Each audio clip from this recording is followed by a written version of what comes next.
Hi guys, and welcome back to Together We'll Journey. My name is Jeanette, and in today's episode I'm going to go through on how to look after your gum tree, so stay tuned.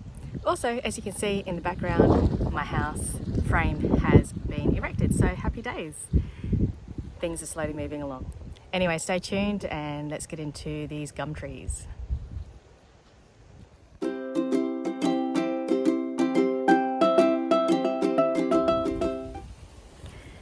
Okay guys, so this gum tree here is, I think it's a river gum. I can't remember and I've lost the info tag for it, but she's grown so high. She's past 2 meters now, so that's great.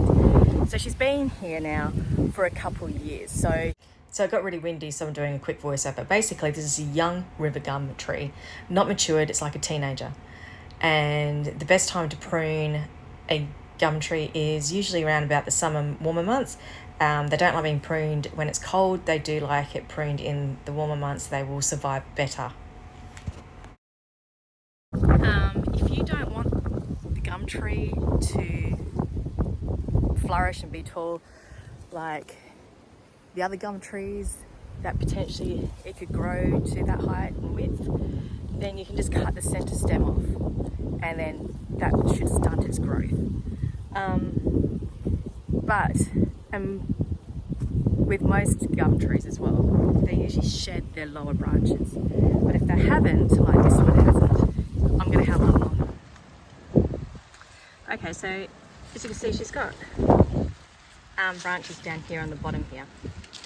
I've already snipped one off on this side, and this one here is quite thick, so I'm going to need my 2 hands to help with this one. But if you just cut these branches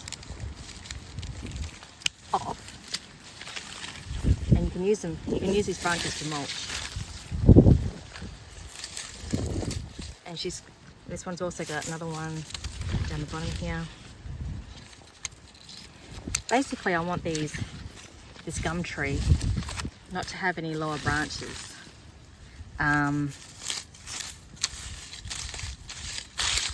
So look at that. Look at the trunk on this baby. Oh, she's big, eh? What a beauty. I'll clip this one off as well, and I'll leave the rest for now. I don't want to cut too much off at this stage. All right, let's give this one a whirl. So I've cleared off most of the bottom branches, but she's got another one here in the back here. Let's get to that one. There we go. Oh, and you. Oh, and chicks. Bloody chicks. All right. Let's have a look. Oh, she's coming back too. Look at that tick. I don't know if you can see it. Right. And this little thing. So that should be right. That should be perfect. And that is as simple as that. This is another gum tree I've got. This one here has the info tag still on it. So it is a flowering gum, a flowering red gum. This baby I also got as a seedling. And she's doing really, really well, especially here in Lancelin with like super strong winds. She's still quite sturdy. There's nothing here down the bottom of the trunk that needs to be chopped off. So this one here, I'm just going to leave it and let it grow to its maturity. I have had it anchored to another stake, but it looks like she's outgrown it. It was snapped in the previous winds. So what I might do is just stake her up a little bit more with a little bit more stability, and see how we go with that. Now, this eucalyptus is another flowering gum. Obviously different flowers. I think she gives out silver flowers. Now, unfortunately, the stake that I had it in the rope has actually snapped, so I need to get some more rope and straighten her up. But this gum keeps falling over. So I'm a little bit concerned about this one, and I'm not too sure why. So I'm actually going to prune quite a bit off on this one, because I want her standing. And as you saw with the previous gum tree, it was able to stand on its own without any severe, issues.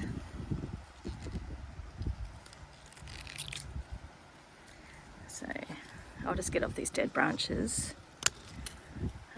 Get rid of these lower ones as well. You don't look too healthy. There, get rid of you. And we'll get rid of that one.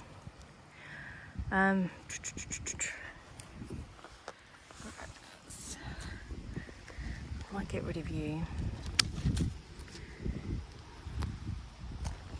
So with gum trees, apparently their branches are very solid, very dense, and can cause a bit of weight. So I might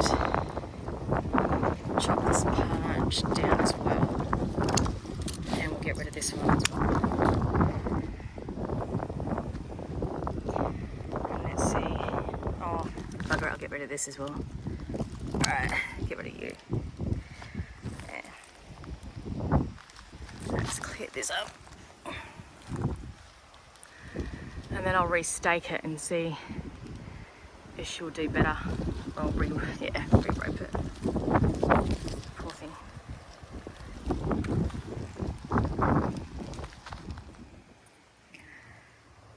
So this is another gum as well, but this one's not doing so well at all.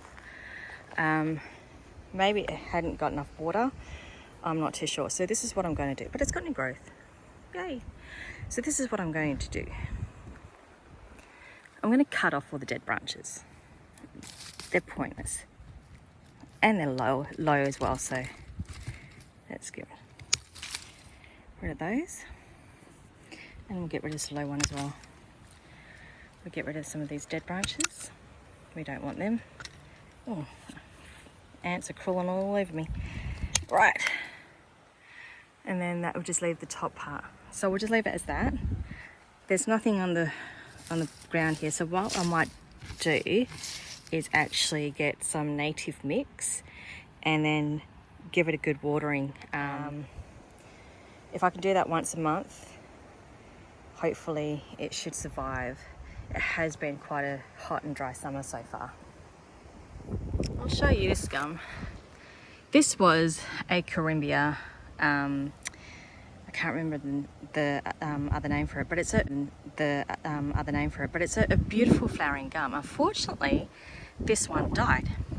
Now I thought it may not have enough water, but when I tested it, the water, it was getting sufficient amount of water. So I don't know why it hasn't survived. The only thing I can think of is that it's got an insect or bacterial or fungal disease, and it's died that way, because the previous gum that I planted in this position before also died. So with that, I will have to get another one, because I really want this gum to work in my area, but I won't be planting it in the same area for obvious reasons. If two have died in the same spot, clearly there's an issue with that spot in particular.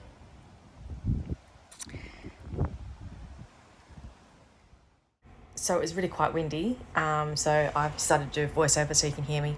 Basically, with all your cuttings from the gum trees, you can just literally cut them up into small chunks, put them in your mulch pit, and not only will it give a beautiful aroma, it will help your mulch pit absorb water and also give the surrounding plants some beautiful nutrients as well.